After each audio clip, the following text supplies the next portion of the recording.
What a lot of hairy-faced men there are around nowadays. When a man grows hair all over his face, it is impossible to tell what he really looks like. Perhaps that's why he does it. He'd rather you didn't know. Mr. Twit was one of these very hairy-faced men. The whole of his face, except for his forehead, his eyes, and his nose, was covered with thick hair. The stuff even sprouted in revolting tufts out of his nostrils. Mr. Twit felt that this hairiness made him look terrifically wise, but in truth he was neither of these things. Mr. Twit was a twit.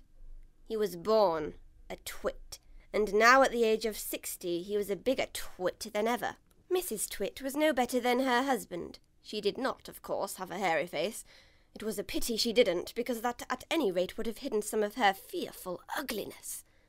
But the funny thing is that Mrs. Twit wasn't born ugly. She'd had quite a nice face when she was young. The ugliness had grown upon her. If a person has ugly thoughts, it begins to show on their face.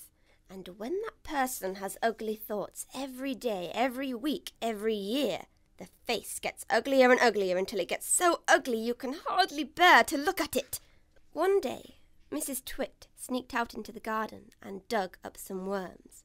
At 1 o'clock she cooked spaghetti for lunch, and she mixed the worms in with the spaghetti, but only on her husband's plate. "Hey, more spaghetti's moving," cried Mr. Twit, poking it around with his fork. "It's a new kind," Mrs. Twit said, taking a mouthful from her own plate, which of course had no worms. "It's called squiggly spaghetti. It's delicious. Eat it up while it's nice and hot." Mr. Twit started eating, twisting the long tomato-covered strings around his fork and shoveling them into his mouth. "It's not as good as the ordinary kind," he said, talking with his mouth full. "It's too squishy."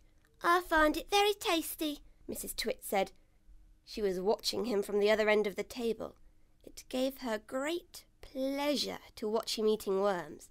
"I find it rather bitter," Mr. Twit said. "It's got a distinctly bitter flavour.